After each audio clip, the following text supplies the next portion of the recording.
Tambunan terletak di bahagian pendalaman Sabah, kira-kira 80 km dari kota Kinabalu, yaitu ibu negeri Sabah. Di sebelah barat, 48 km dari Ranau di sebelah utara, dan 51 km dari Pekan Keningau di selatan. Lembah ini dikelilingi oleh banjaran Gunung Kinabalu yang agung itu menjadi satu pemandangan di bagian utara, dan Gunung Terus Madi, gunung tertinggi kedua di Sabah, pada sebelah timur. Dari segi budaya, berbagai-bagai mitos dan legenda, terutama yang berhubung dengan tradisi-tradisi lama adat resam, asal-usul puak-puak dan nama-nama tempat di bahagian ini masih ada hingga sekarang. Kisah asal-usul Tambunan adalah satu daripada cerita yang menarik, telah diwarisi oleh generasi ke generasi di kalangan masyarakat Kadazan Dusun di Tambunan. Replika dua pahlawan di atas tugu ini adalah melambangkan Tamadon dan Gembunan. Pada zaman dahulu, kawasan Tambunan hanya dipenuhi oleh hutan hujan tropika. Hutan ini didiami berbagai-bagai jenis haiwan, daripada lintah yang menghisap darah, menyebabkan kerbau liar, Borneo, dan tidak ada manusia yang tinggal pada mulanya. Namun demikian, beberapa orang daripada mereka menempatkan di Tambunan. Kumpulan orang yang pertama sampai di Tambunan pada ketika itu dipimpin oleh Gembunan. Beliau salah seorang daripada pahlawan terhandal dari Nunuk Ragang dan juga seorang pemimpin yang berkebolehan serta baik hati. Beliau mula menerka dataran Tambunan yang subur itu dengan pengikut-pengikutnya, termasuk istri dan anak mereka, menanam padi, huma, jagung, ubi, kayu, labu, keladi dan sebagainya. Sementara kaum lelaki pula banyak menghabiskan masa menjerat dan memburu binatang liar dan sebagainya. Pada suatu hari, sekumpulan pahlawan yang ganas dari Puak Tesudung yang datang dari kawasan Bukit Bukau di sebelah timur telah menyerang orang dataran, memusnahkan tanam-tanaman, harta benda dan lain-lain. Gembunan dan pahlawannya bertindak pantas hingga penyerang-penyerang itu mengalami kekalahan dan berjaya diusir. Puak Tesudung yang merasa dendam dengan kekalahan itu bercadang hendak menghapuskan Gembunan. Kejadian ini berlaku pada suatu hari apabila lebih kurang 30 orang Tesudung menangkap dan membunuh Gembunan ketika sedang bersendirian di ladangnya. Mereka mencincang-cincang badannya dan membawa balik kepalanya sebagai trofi kemenangan, dan kemudian menggantungkan kepala tersebut pada tiang yang tinggi untuk membolehkan orang Tesudung membaca mentera dan memperolok-olokkan kematian ketua orang dataran. Orang dataran amat berduka cita apabila mengetahui kematian ketua mereka. Mereka berkabung beberapa hari sebagai tanda menghormati dan bersumpah akan menuntut bela kematiannya. Sebagai mengenang jasa, mereka menamakan penempatan mereka itu Gembunan.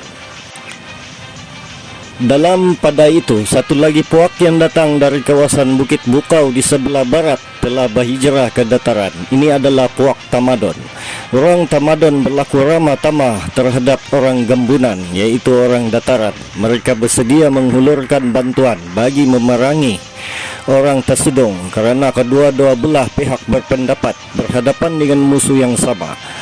Lambat laun puak Tesudung pasti menyerang puak Tamadon. Maka itu sebagai langkah mengelakkan sebarang serangan yang mengejut daripada puak Tesudung, puak Gembunan dan Tamadon pun bergabung tenaga. Pada masa yang sama juga, puak Tesudung sedang merancang hendak pergi ke dataran dan membunuh kesemua pengikut Gembunan. Mereka tidak sadar adanya pakatan di antara Gembunan dan Tamadon. Setelah sampai masanya, puak Tesudung melaksanakan hasrat hajat jahat mereka itu. Mereka terperanjat apabila melihat bilangan pihak lawan yang lebih banyak daripada mereka. Namun pertempuran sengit juga berlaku. Dalam pertempuran itu, lebih setengah daripada bilangan pahlawan Puak Tesudung telah ditewaskan, dan yang masih hidup pula telah melarikan diri di sebelah timur. Kejayaan ini disambut secara besar-besaran oleh kumpulan Gembunan dan orang Tamadon dengan menikmati hidangan tradisi.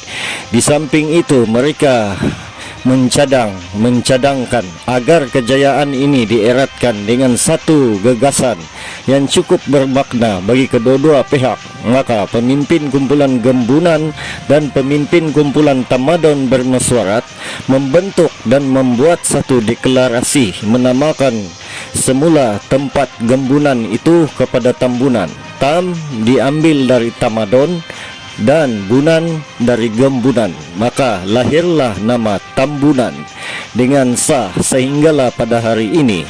Dan perpaduan pertama di Tambunan pada masa yang sama diwujudkan dan juga masih bersemerak di semua kalangan penduduk Tambunan, insya-Allah.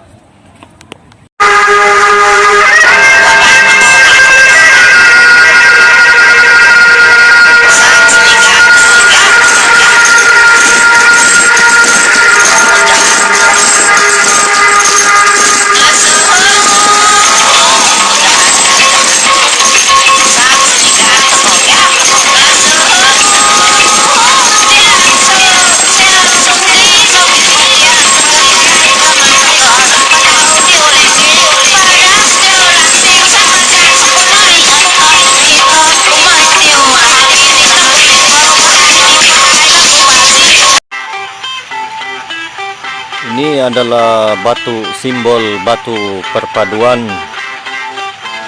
Tambunan, yaitu perpaduan bangsa, puak dan agama yang berbilang-bilang yang ada di Tambunan bersatu di dalam satu kesatuan.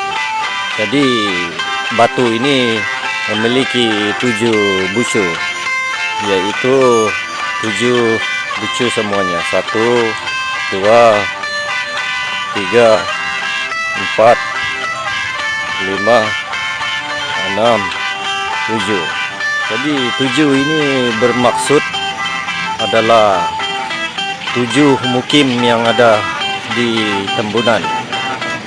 Dan juga 7 juga melambangkan simbol 7 potongan padi untuk semangat padi atau Bembarayan yang dahulu dilakukan selepas menuai padi, yaitu upacara tradisi untuk menghormati semangat padi.